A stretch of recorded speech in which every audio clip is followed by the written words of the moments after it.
मुग़ल शहनशाह औरंगज़ेब आलमगीर पर यह इल्ज़ाम लगाया जाता है कि उन्होंने काशी विश्वनाथ टेम्पल को मुनहदिम किया था, लेकिन उन्होंने तोड़ा क्यों था, वजह क्या थी, इस पर बात नहीं की जाती है।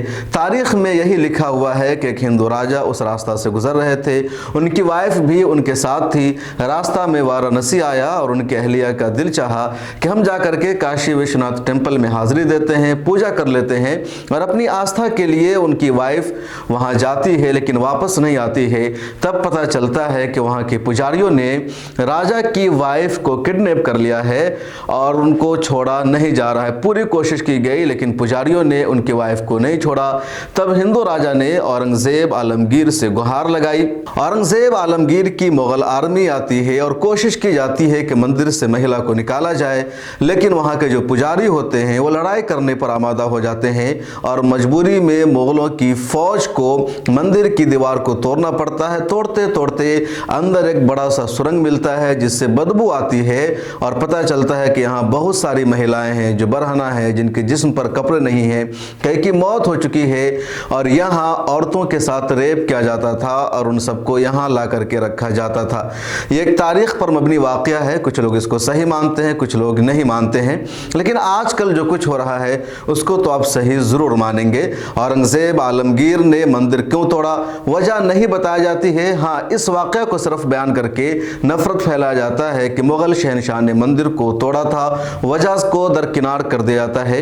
लेकिन आजकल ऐसी वजह सामने आ रही है और ताज़ा मिसाल है बापू आसाराम की। इनको पहले ही रेप के एक मामले में सज़ा मिल चुकी थी और अब एक और अदालत ने रेप के मामले में इनको उम्र कैद की सज़ा सुना दी है और ज़िंदगी भर बापू आसाराम को जेल में रहेंगे। बापू आसाराम कोई ऐसी वैसी शख्सियत नहीं है, बल्कि करोड़ों हिंदुओं की इनसे आस्था जुड़ी रही है। महिलाएं इनकी मुरीद रही है, मर्द इनके मुरीद रहे हैं। देश में कई जगहों पर बापू आसाराम का आश्रम चलता है, अहमदाबाद में, सूरत में, जोधपुर में, अलग अलग हिस्सों में, और हर जगह करोड़ों लोग इनके दर्शन को आते रहे हैं। लेकिन 2013 में पुलिस ने इनको गिरफ्तार कर लिया। इल्ज़ाम था एक नाबालिग लड़की से इस्मत दरी करने का और इस मामले में 2018 में जोधपुर की अदालत ने इनको मुजरिम करार देते हुए उम्र कैद की सज़ा सुना दी थी। बापू आसाराम इस वक्त जोधपुर की जेल में है। 2013 में ही दो और लड़की सामने आती है, वो दोनों लड़की बहन होती है और वो लड़कियां कहती है, इल्ज़ाम लगाती है कि बापू आसाराम ने सूरत के आश्रम में 2002 से 2005 के बीच कई मरतबा मेरे साथ रेप किया है, मेरे साथ ज़िना की है, मेरी इस्मत को लूटा है। बड़ी बहन भी यही आरोप लगाती है और वो कहती है कि अहमदाबाद के आश्रम में बापू ने मेरे साथ ये सब किया और ये दोनों बहनें आसाराम की मुरीद थी, उनकी अक़ीदतमंद कह लीजिए या कह लीजिए उन पर आस्था रखती थी और इस तरह बापू ने इनके साथ किया। आसाराम के बेटे नारायण साईं पर भी इल्ज़ाम लगाया एक बहन ने और कहा उन्होंने भी मेरे साथ रेप किया है। उसके बाद पुलिस ने आसाराम और उसके अलावा आसाराम के बेटे और उनकी वाइफ और उनकी बेटियों को भी गिरफ्तार किया। 7 लोगों के खिलाफ इन दोनों बहनों ने मुकदमा दायर किया था।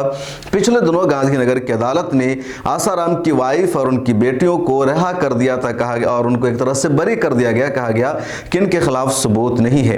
कल यानी 30 जनवरी को गांधीनगर की सेशन अदालत ने बापू आसाराम को रेप का मुजरिम करार दिया और कहा कि बापू आसाराम इन दोनों बहनों के साथ रेप के मुजरिम पाए गए हैं और 31 जनवरी को इनको सजा सुनाई जाएगी। 31 जनवरी की तारीख आ गई और गांधीनगर की अदालत ने बापू आसाराम को उम्र कैद की सज़ा सुना दी है। अब ज़िंदगी भर आसाराम जेल में अपनी ज़िंदगी काटेंगे क्योंकि 2 लड़कियों के साथ रेप के कसूरवार ठहराए गए हैं, मुजरिम करार दिए गए हैं। बापू आसाराम तो वैसे 2013 से ही जेल में बंद हैं। 2018 में जोधपुर की अदालत इनके खिलाफ फैसला सुना चुकी है और अब गांधीनगर की अदालत ने फैसला सुना दिया है। पिछले दिनों बापू आसाराम ने जमानत की अर्जी दाखिल की थी और अर्जी दाखिल करके अपील की थी कि 80 साल मेरी एज हो चुकी है, तबीयत सही नहीं रहती है, मुझे जमानत दे दिया जाए, लेकिन अदालत ने जमानत देने से इनकार कर दिया था। आसाराम के बेटे नारायण साईं को भी अदालत रेप का मुजरिम ठहरा चुकी है और वो भी सजा याफ्ता और जेल में बंद है। अब ये आसाराम की खबर है। इसके अलावा और कई सारे बाबा हैं जो इसी तरह के इल्ज़ाम में मुजरिम ठहराए गए हैं और जेल में सज़ा काट रहे हैं। इस वीडियो में इतना ही। अगर आपने अभी तक मिल्लत टाइम्स को सब्सक्राइब नहीं किया है तो कर लीजिए और सोशल मीडिया के सभी प्लेटफॉर्म पर हमें सपोर्ट कीजिए।